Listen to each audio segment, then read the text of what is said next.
you had a wonderful week. Welcome to The Real Talk on RTV. It is always a pleasure to have your company. My name is Jackie Lumbasi. I am all psyched to have a laugh today.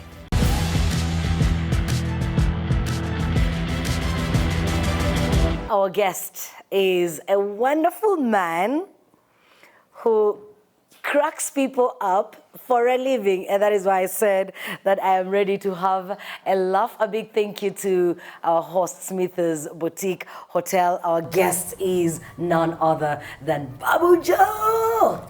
Babu. Yeah, thank you for the intro. Good to see you. Always nice to see you. How are you, my dear? How have you been? Thankful, I'm grateful, and God. all the other fools. And all the other fools. Yes. You see? That's him. Babu Joe is a comedian, he's a content creator, he's an artist, he's an entrepreneur. What else are you? I don't like to put myself in a box. Yes. Because I tend to get out of that box and go into another box. Yeah. Yeah, so... So you avoid boxes. Yes, I avoid as much as you can. Yeah, so I just like to be like an all-round creator because I was created by the creator and I'm trying to also create. I love that. Yeah. So, you know, Babu Joe, I've had the blessing of seeing you on stage. Yes. At work. Yes. And you have the ability to bring the roof down. Thank you. I've also had the blessing of waking up with you every morning. Babu and I were on the breakfast show together. Thank you. It was When you a say pleasure. waking up every morning together, you know, people might assume. They might misunderstand. Yes. Oh, okay. We were waking up together on a breakfast show. Yeah. Thank you for the clarification. Yeah. Babu, how did your career begin? My career began in church. Hallelujah. Hallelujah. Amen. Yeah. Right? Yeah. Because, and I like to tell people or give the same advice to people who are starting out. Starting out, you have a talent. The best place to nurture that talent, in my opinion, is church. Is church. Because of one thing, a supportive audience, you know? First of all, a lot of people go to start out in places, I don't know, in bars, in like clubs. You crack the wrong joke, next thing you know, there's a butterfly in your way, you know? Or That doesn't happen in church. No, that What do doesn't they happen do? in church. You crack a flat joke and people are like, if people are not laughing, you can always say, praise the Lord. You always get an amen. When you crack a joke, hallelujah. It's not funny though. If it's not funny, even if it's funny, as long as it's for God. You said a supportive audience indeed. Supportive, yes. Not judgmental. They are going, even if you... But this is advice you only give to comedians, because other businesses, if I want to be a strip dancer, really, are you going to tell me to start in church? I don't know about strip dancer, but I got this idea from musicians, actually, and singers, because they go into the choir with their terrible voice. They sing with a lot of people, so you don't get to listen to their voice when it's terrible. Yes. And then they spend like 8 months there. They get to like get their tone, you know, they can hold They've the tone. worked their voice They've as worked their well. voice, they're confident. And when they're in the pinnacle, the peak, they're like, I'm going to secular music. Let me find Jay-Z. Let me find Jay-Z. Let me find Element. from JC, Jesus Christ, to Jay-Z, you know, or Element. Oh my God. Yeah, so yeah, the thing is, I learned it from these musicians and artists, great artists who started in church. And I was in church at the time, and I found myself doing, you know, acting, theater, that is. I was doing comedy, I was doing dancing, music, all in church, and it was dope. Amazing. So then what stage did you leave church? I think when I learned, because I was always the talented person in church. People knew me, you know. That's why this fame thing doesn't get to me. When I was younger, I had that. Like you've been famous. I've been famous, yeah. In school, I was famous. At church, I was famous. So For the right things. Yeah, for the right things. Yes, they knew. At school, they knew me because I was a rapper. At church, they knew me because I was the talented kid. I used to do poems, I used to do theater, I used to do this. And I remember the guy who used to clean at church. He was a very good friend of mine, and he was like, you, uzarya mafaranga itorero. Meaning like you are destined to have a job in this church. And I really thought that was true until I learned of something called church politics. Yes, now there is God and there is church politics. Tell us about church politics. We only know God. Well, church politics is the one that I came to find out was not a good thing, because it forced me to learn that pastors are also human. Right? Because you can just pray to God, but do not put all of your trust in a fellow human. That person, yeah. Yeah, you know, into a so-and-so We tend to do pastor. that a lot, actually. Yes. We put them on the same Yes. WhatsApp group. Thank you. Yeah, God same and WhatsApp pastor. group with God. They are both admins, you know? You know, they are. Yeah. So we need to learn Yes. that our pastors are just human. And so I'll leave room for disappointment. That thing. Yeah, leave room. I hit it on the nail. Yes, thank you very much. So Someone did that to politics Jesus did it? as well. But, you know, True. yeah, but yes, leave room for disappointment. Yeah. Because I was young, I was passionate, you know, I was talented, but I did not leave that room for disappointment. So when it came, I did not know how to handle it. And Give us that story. How did it come? What happened? what happened was... Please don't mention any pastors. I won't names. mention any name. I won't mention any name. So this pastor called John. I'm just joking. Okay. I'm just joking. So this guy was my inspiration, man. This guy used to inspire me so much.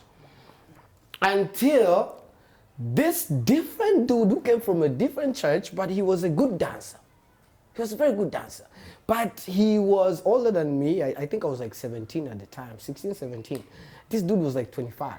So he was a good dancer, you know, Lingala, you know, he had to do these legs. So I don't know, you know, he had his own way of... I wouldn't do that. And he was also involved with the ladies, if you know what I mean. Church Girls. ladies? Yeah, Church with ladies girls. or worldly ladies? Girls at church, generally. generally. They're all the same, by the way. The girls in Yes. church, the ones outside, in most cases, they're the Yes. same. So he was involved with girls, and he was caught in a sticky situation, compromising situation.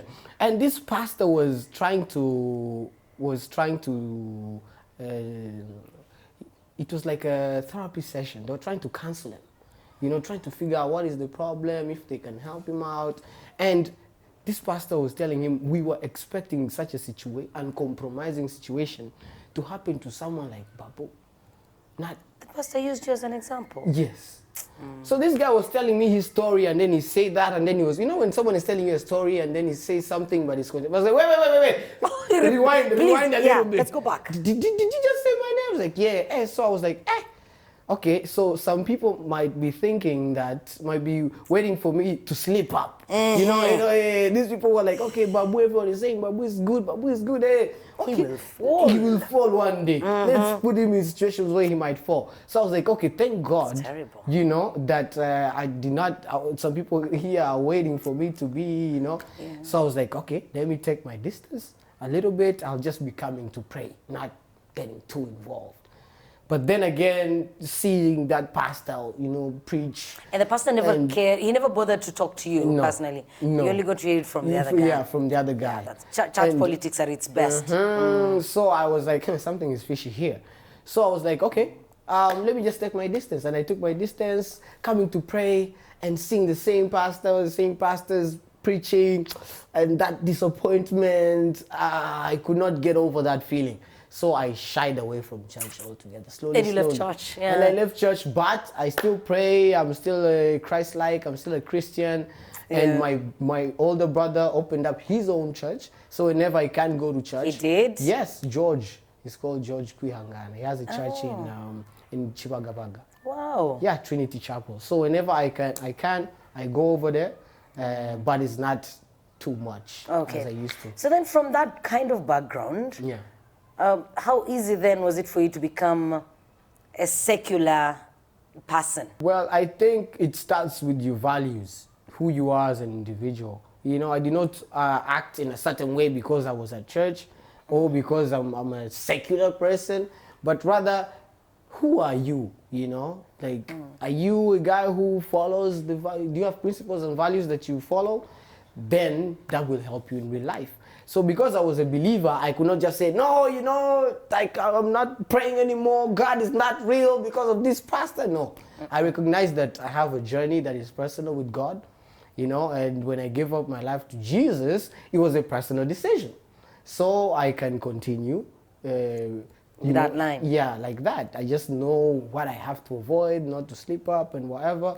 So yeah, we started doing comedy shows, and the fame came at some point. There was some challenges, but the fame came at some point. But I came to also understand that it's not all that, because I had already got a glimpse of that in church. You're already a church celebrity. Yes, I was already a church celebrity. You know, performing in front of like, I don't know, 3,000 people every Sunday. It was alright, it was good, it was all right. And occasionally people would stop their cars like, yo, but what's up, how you doing? Yeah, you know, you're from church. Yeah. Like, wow, yeah. So you get that adrenaline rush and you feel like, oh, somebody knows me. Yes. So I didn't have that anymore when I was doing, when we became famous. Yeah. And they didn't judge you when you started doing this comedy in bars and other places that were secular? I think if it only helps if you care. Okay. Yeah, so I don't know if they judge you, if they don't, because personally I don't care. You didn't care and it didn't get to you. And I don't care now, so... you still don't care. I still don't care, yeah. It's easier for you're me a that way. family-grounded human being, quite firm. Yeah, it's easy, yeah, it's easy. It's very easy for me. If it's a distraction, I'm not going to care about it. I have stuff that I focus on, yeah. Yeah. So how do you pick? How do you pick your subjects? And then... how do you prepare for a show? Yep. And what goes through your mind just a few minutes before you hit the stage? That's a nice questions. Fully loaded. Okay, how do I pick my topic? How do you pick the topic? And then how do I prepare? How do you prepare? And how do I feel just before I go before you on hit the stage? Yep. Okay, so my topics, most of them pick me.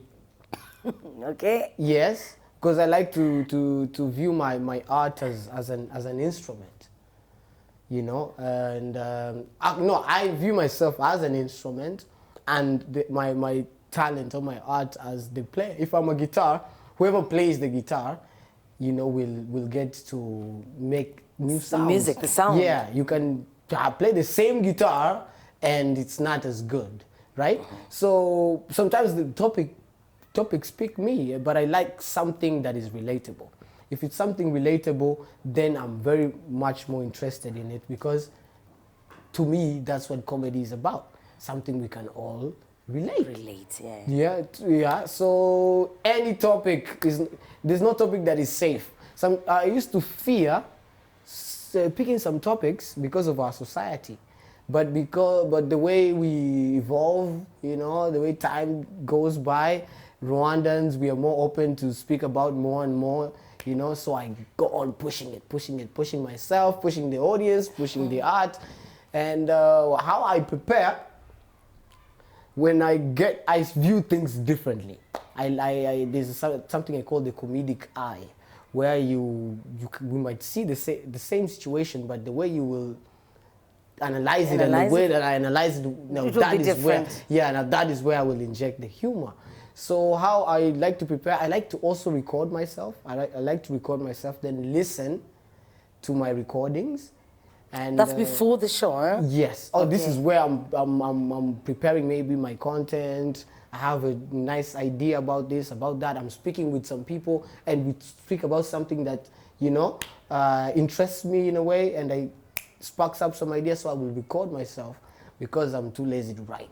So I'll just record myself, and then I'll have some writing sessions where I compile my recordings and listen and pick what is good, what is not good, and yeah. Beautiful.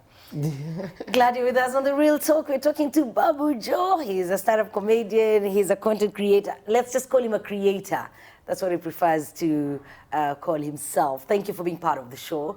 Use that hashtag, The Real Talk, and talk to us. Talk to Babu. There's something that you would love to share with us. We will be online and we will comment on that. A big thank you to our friends at Mythos Boutique Hotel in Kivu. That's our home for today.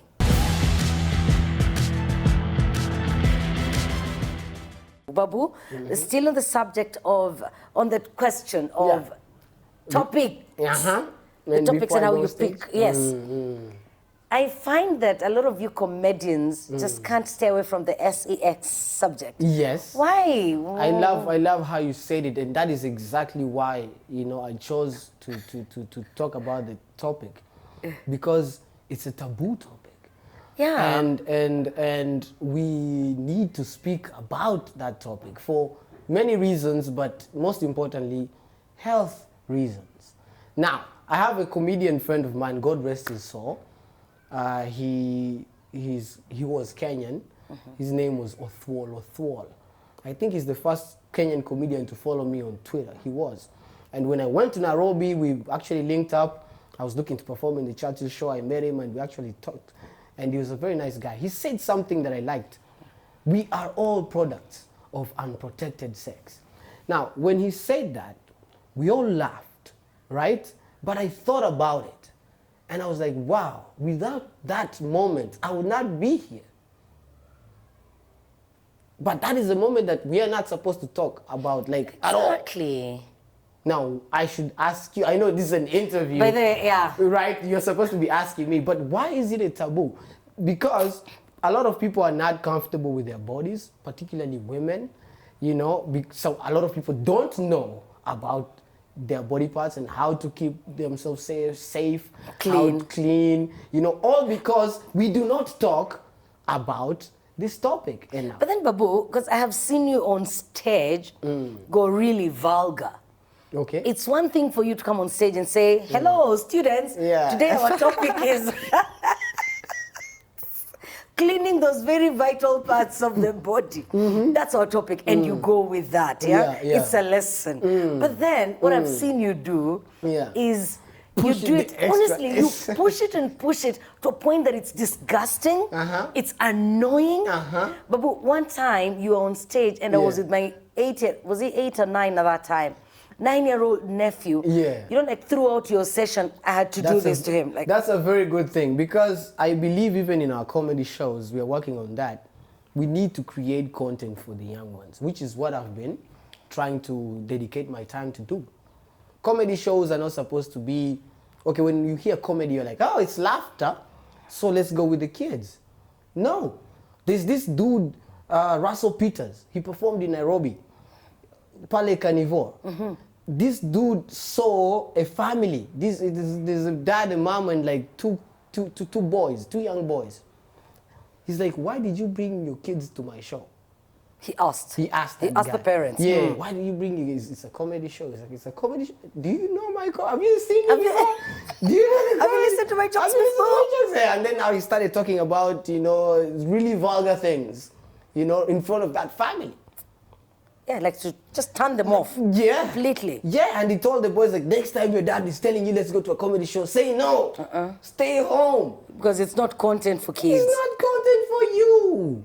You know? But we need so to... what you're doing, what you've just done in those few seconds is you've blamed me for bringing my nephew. And everybody else no disclaimer. Yes. There was no disclaimer. You didn't say it was not suitable for family. The show you did not put PG. Say... You didn't put PG on it. The show did not say G.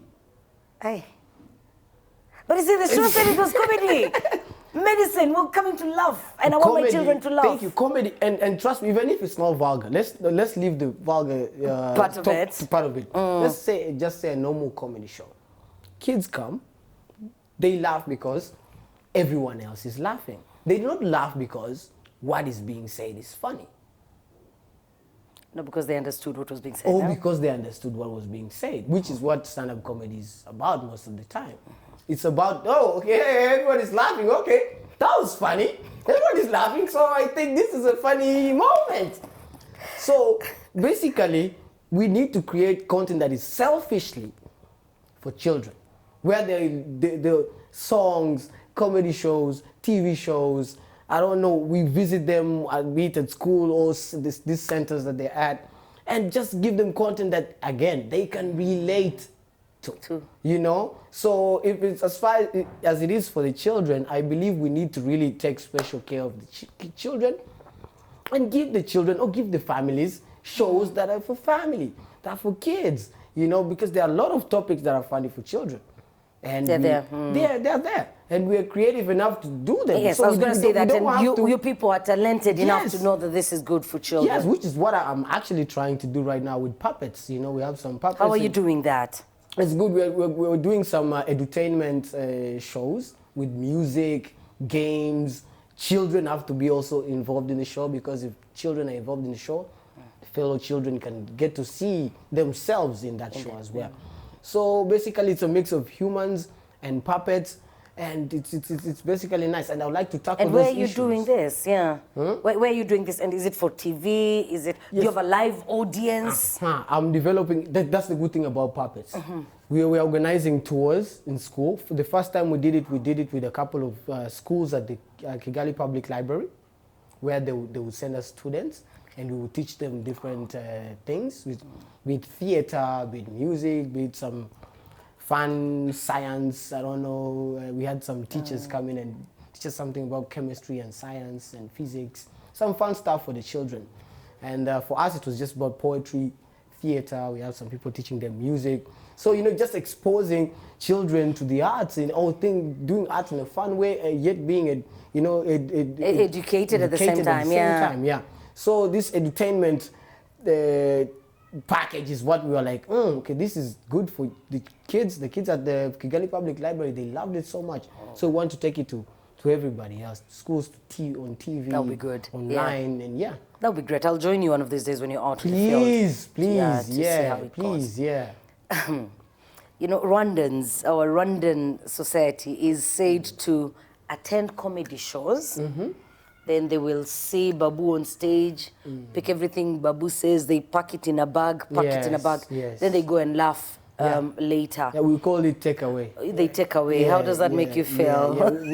We love if they did that in restaurants, to be sure, in fast food joints, not in comedy shows. Yeah. I don't know what You know, yes, because as a comedian, I want to know, how do you feel when you feel like you've given your best? Yeah. But then our nature is just not to react immediately. And you've got to do your session, your 20, 30-minute session. Do you know what hurts the most?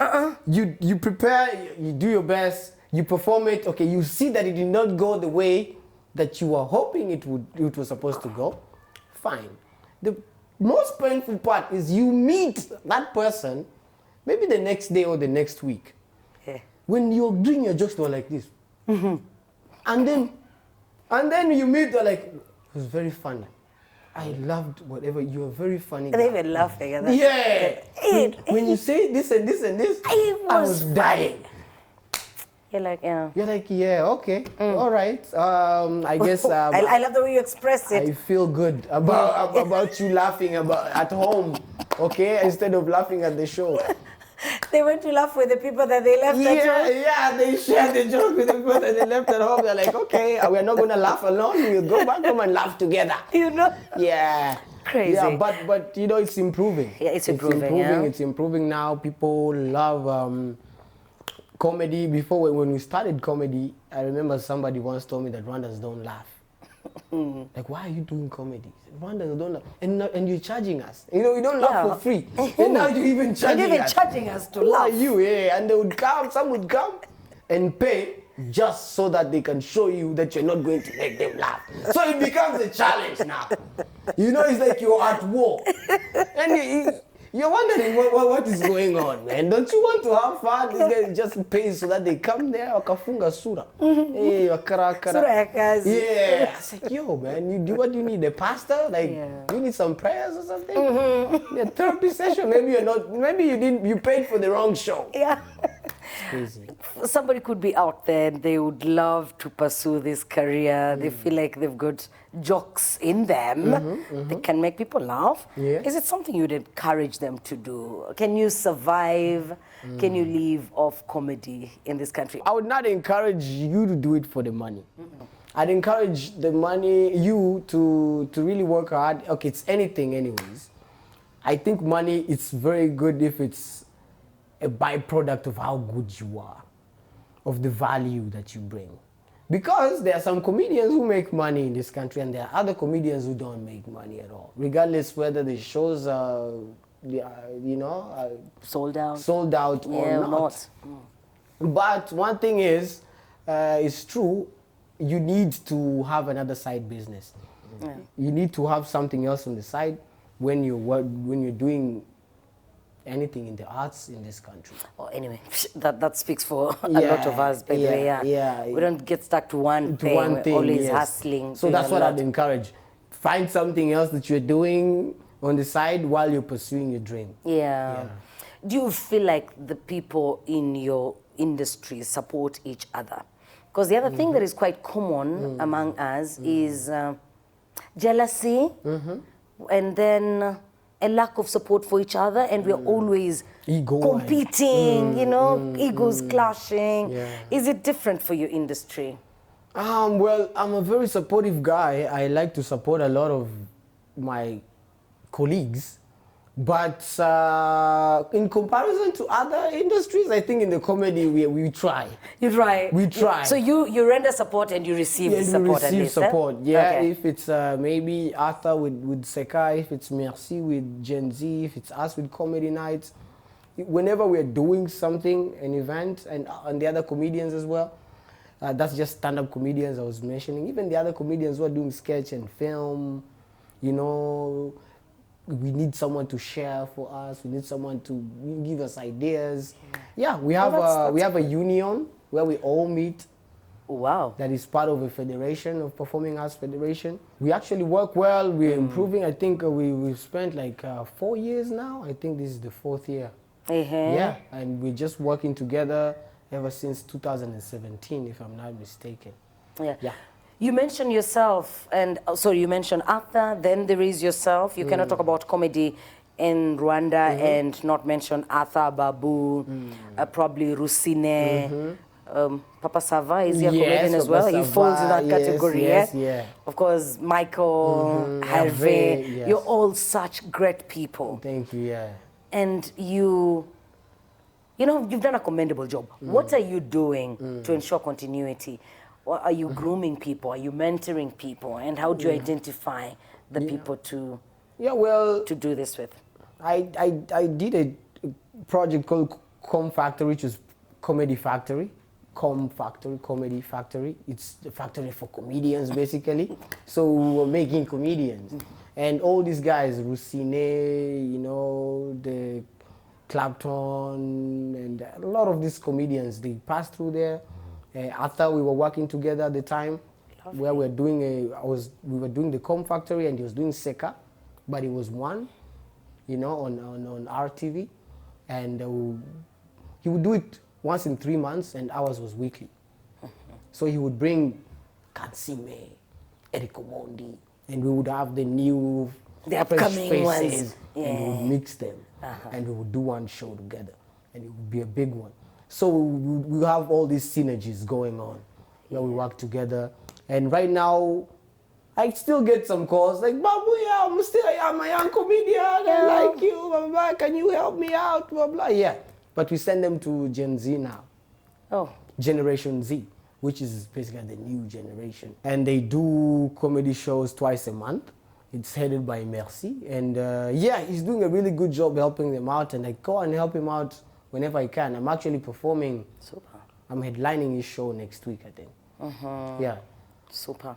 We're happy to have you with us on The Real Talk. Thank you so much for sparing time to join us. We're talking to Babu Joe. He's a stand-up comedian, and we're very humbled that he accepted to sit down with us. When we come back, we want to compare the industries, the Rwandan comedy scene and the others across the region.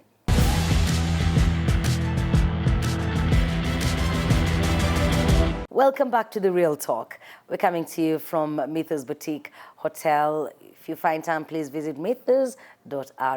That's their website. They've got lovely suites, and you'll see what else they do have. They've got an amazing lunch buffet as well. Just go to the website, mythos.rw. All the information is there. My name is Jackie Lumbasi, and our guest is Babu Joe. We're talking comedy and all things laughter, but also he's a comedian, but he has a very serious side to him as well.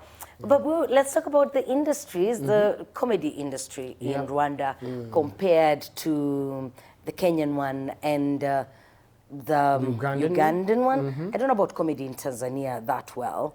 I know they have- shine musically, Yes. but comedy, I'm They not have sure. their own local scenes and their Okay. own local comedians as well, but in Swahili most of the time. So yes, So that's why they are limited internationally. yes. Yeah, but they It's just have a theirs. lot of comedians. In Tanzania, Okay, yeah. so how would ours compare to Uganda and Kenya? I think Kenya has to take first place, like talent-wise, production-wise. Even Kenyan as a people, they're just so funny, like naturally, just like that. That's why I used to think it's very tough to be a comedian in Kenya because Yeah. what are you going to you're a offer? comedian What do in you comedians, you're a comedian making comedians laugh. Yeah, so it's a little bit tougher, but Kenyans love to have fun. They know about comedy, their culture is rich, and they got stuck at some point with tribalism. That's something they struggled with. It was their uniqueness, but it turned into a weakness at some point. Like, easy, it's like an easy place you get to, if you're allowed to drink water, and you keep on drinking water every day. At some point, your body's gonna be like, yo, I'm tired of this water. Too much of this. Yeah, too much of this is not bad. So, I mean, it's bad. It's bad. It is bad, actually. So, tribalism jokes got to They became too much. too I much, guess. but they're really good. They're really good, They have a very advanced industry. I remember I spoke with Daliso Chaponda, who was a finalist in Britain's Got Talent. We brought him over here in one of our festivals, and he was telling us how he was wowed when he was in Kenya at the Churchill show, because it's the production level is the same as the top productions in the world. Wow. Like, you can go and film at the Churchill show, that's his words, and take that video and take it to any TV in the UK, and they're going to play it. Because the standards are high. The standards are high. You see how they do their things, he was very impressed by that. Now, when you come to Uganda, I think they take second place because they are people who love to have fun. I think Uganda is like the party. It could be like the fun capital The of fun East Africa. capital of East Africa. I think that's what people call it. Yeah. So people love to have fun generally.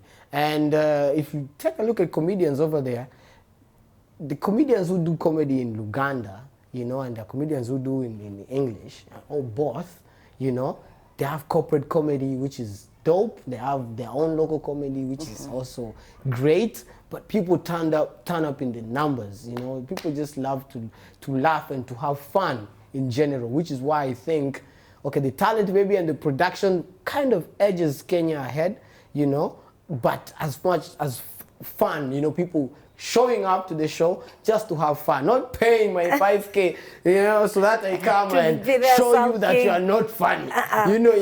These guys, they come, they know what brought them to the show.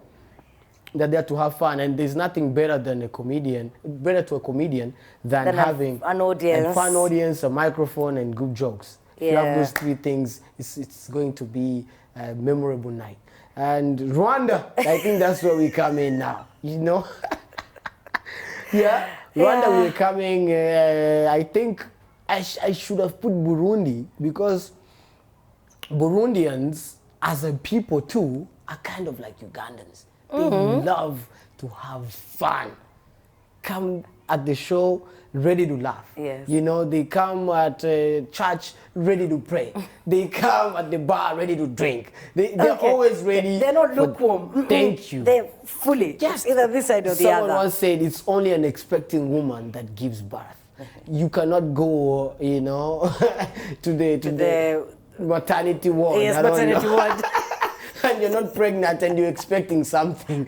Nothing will You expect to come out with a child. Yeah, No. even if you push, I don't know what you're going to be pushing.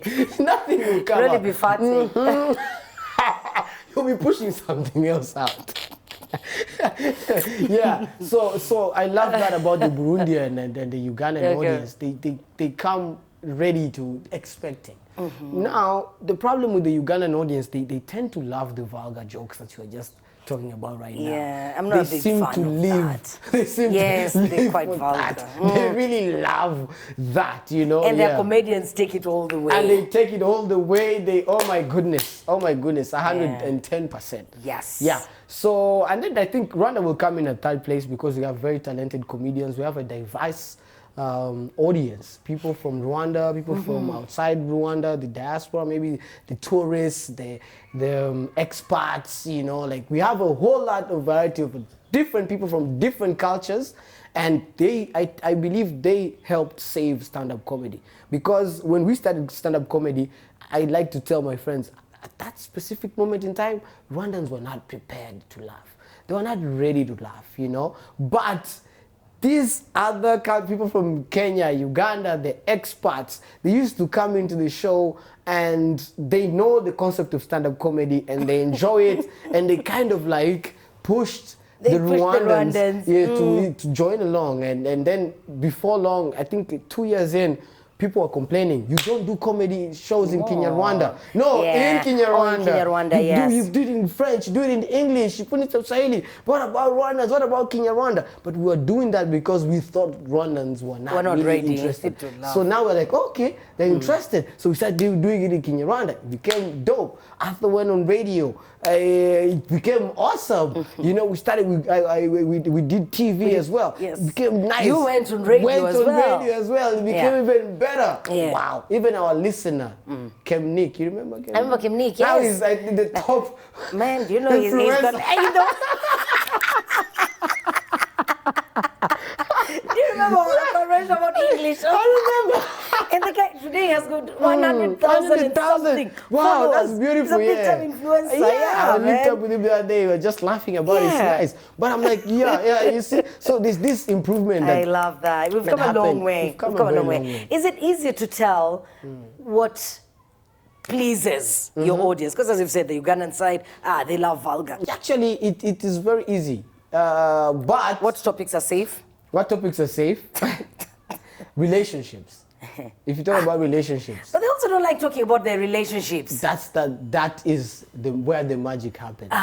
Yes, that's where the magic happens. Tell us more. They don't like to talk about the relationships, but they know about their relationships and they know what is really happening there. So you mentioned that in my experience they like it. Okay. They like it. They do not like when you're poking fun at them or making fun of them. Stroke on their ego a little bit. Then make fun of them. You know? Yeah. Do not just make fun of them. Pulling them. You're toxic. This comedian we don't want. Yes. And increasingly, they switch off quite easily. Very easily. And increasingly, anything Rwandan that makes Rwanda, you know, look good, because we've had a lot of bad publicity. We don't need any much of that. You know, so if we have something that is going to be showing us in a good light, I like that. And Rwandans like that as well, because it's hope, it's the future, it's the present. You know, it's also recognizing the past and also knowing that we are headed, you know, in the nice direction. And of course, the transformation of our country, where we're from, where we are going, where we are going. It's a beautiful story. Yeah, that's a beautiful story. They're very nice stories, you know. And of course, languages. Yeah. Because we live in a country where we have to speak like 3 languages. Yes. Yes? Kinyarwanda, English, French, then throw in there Kiswahili. And Swahili, so 4. And 4. So at some point, some people started their education learning French. At some point, it became English. Now they are speaking Swahili, and also in the vernacular of Kinyarwanda. So that mixture of languages and, you know, our daily life, our lifestyle. You know, our lifestyle comparisons. Comparisons also work well. You know, if you compare other places, how they are to Rwanda. People laugh. People laugh. Our culture, there's a lot of funny stuff about our culture, our traditions. Grab any opportunity to laugh. To laugh. Yeah, that's my motto. That's true. Grab any opportunity to laugh. True. Babu, we will be looking at 6 cues. Glad you're with us on The Real Talk on RTV. Thank you so much, and please be part of the show. We are online, so make sure you leave us a comment. We will appreciate it. We'll come back to you. You leave a comment, tag Babu Jo or myself. We will respond to you. So 6 Qs is what we're going to next.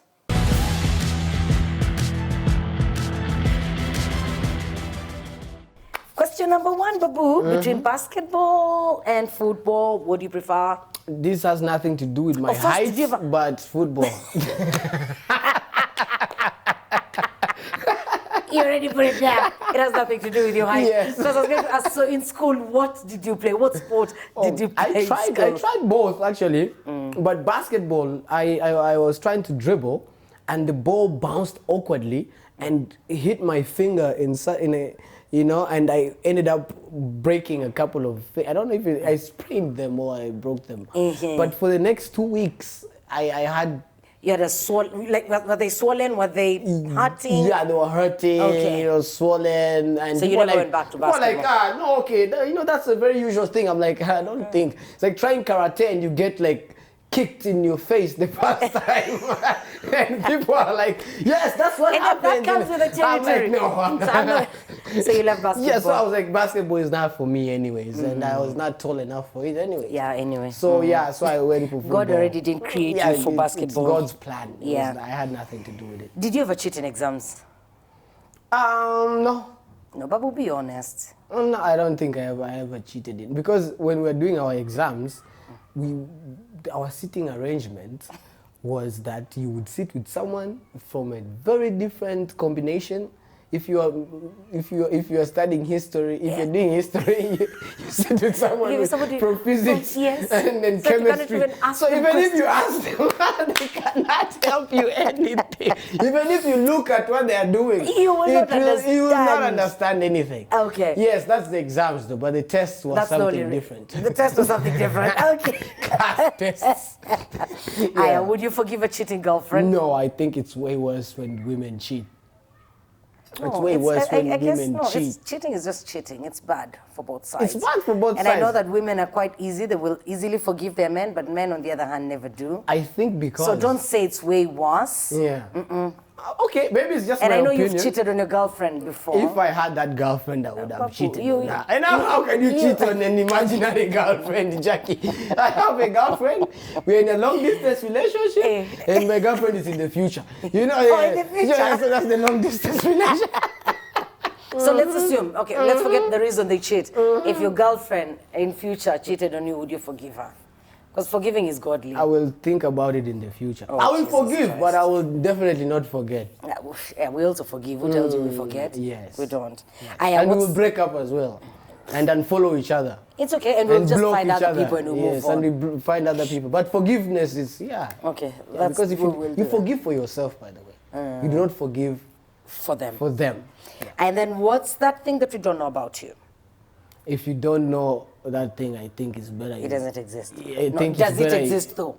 Something that we don't know about you. I think there's because I know you're a very public person. Really? Am I really? I'm like... You're public. I feel like we know everything about you, but there could be something. Something? Yeah. I'm about to remove my dreads. No. Yes. Why would you? I'm switching to a different hairstyle. And then what's been your best moment on stage? I think my career would be better, right? Okay, your career. It's fine. Yes, because I used to think that stage, I had my best moments on stage until last year. That's when I figured out my best moment. So what's been your best moment of the career then? So it starts when I was in senior 3. And I was going home from Lycée de Kigali, and I witnessed a road accident. These 2 young boys, primary school, they were trying to cross. One was telling the other, let's run, let's run, let's run. So when the time for running came, one hesitated and stayed, and the other one went on the road and bah! So I had a sound and I saw a shoe flying. Woo! But it is this wailing sound, this cry that a woman that was inside that taxi, these little taxis, we call them twejeran, the little ones, yeah? It's the one that hit the kid. And this woman let out a cry that really touched me somewhere. And I was so scared. So I ran over there. I was there. People were like, what should we do? What should we do? They put the kid in the car. Let's put him in the car and take him to the hospital. It was in Kachiru, so it was near the hospital. And then I knew how to do something. So I picked the friend. And I'm like, take me to, you know, the parents? Yeah, because I was like, the parents need to know that their child has been, you know, hit. Did he die on the spot? At that moment, I did not know. Okay. So they took the kid, they went, and then I took the friend. We ran. We went to this construction site, and there were a lot of people. So we tracked the parents down, and they see the father, and I have to break the news to the father. And he took my hand. He's like, "Come with me." And we found the mom, and he told me, "Say it again." He did not tell the wife. He told me to tell the wife. Yeah, tell her. And then I repeated what I said, and then they were so crushed. I was crushed as well. So, but then I was walking home. They went to the hospital and met up with the others. But when I was going home, I was thinking about it so much. And then fast forward a couple of years, I come across this project, road safety, to teach road safety to kids using puppets. We got the puppets, we did the project, and it was nice, it was successful. Rwanda National Police liked it, the German Embassy liked it, everybody who saw it liked it, and we kept on pushing it, and the kids loved it. And some guy was like, some guy told me this is the only way to raise road safety awareness. Yeah, or road responsive people who are responsible on the road. And it hit me full circle from watching from the primary school. Yeah, the accident to now doing something that might inspire the little ones not to get to those exact doing situations. Something that might save a life. The impact. That is my best moment in my career. And this came last year. Yeah. Wow. And that's why I switched everything. I'm like, projects that are impactful are better than projects that seek attention. I love that. And last but not least, between David Chappelle and Trevor Noah, who do you prefer? I think Trevor Noah is dope, but even Trevor Noah believes Dave Chappelle is the best. So I'm going to go with Dave Chappelle. So you'd go with Dave Chappelle? Yes. I would go with Trevor Noah. I know, right? Yeah. Yeah, but me, I know that even Trevor knows that, that Dave Chappelle. And anyway, you're so, like Dave Chappelle, as dirty as he is. Those things of yours. He's not dirty. The vulgar arm as he is. He just likes to tell the truth as it is. Oh, but he's just telling the truth without being all vulgar. There's the friend. bold truth. See, there is the hard truth, and there's the naked truth. But they're all truth, even if it's naked. Babu, it's been a pleasure. It's been a pleasure. Thank you very much for hosting me, Jackie. I expected to laugh, and indeed, it's been a show that brought so much laughter. Thank you for coming through. And we do wish you well with everything that you're doing. The puppet project, I would love to hear more about it. Please. And if I can support in any way, I would love to. Please, I'll hit you up when you're on the field so that you can kindly, I'll join you. Yes. Well, thank you. We hope that you've enjoyed today's episode of The Real Talk. And Babu said it, if you are interested in pursuing a career in comedy, go ahead and do it. There's Gen Z where they direct upcoming comedians. You go there, there's a lot that goes on there. You will learn a lot from people that have been there and done that. We're hoping that this session has spoken to you. Please get in touch with us using the hashtag #TheRealTalk. We are online on Twitter and the different platforms. Follow us on, and that's myself, Babu Joe, and the RBO official handles as well. Follow Mythos Boutique Hotel on the different platforms as well. And yes, mentioning Mythos, we do want to thank them for giving us this space. It's been a pleasure coming to you from the beautiful environment, Kiyovu environment at Mythos Boutique Hotel. My name is Jackie Lumbasi. We will see you next week. God bless you.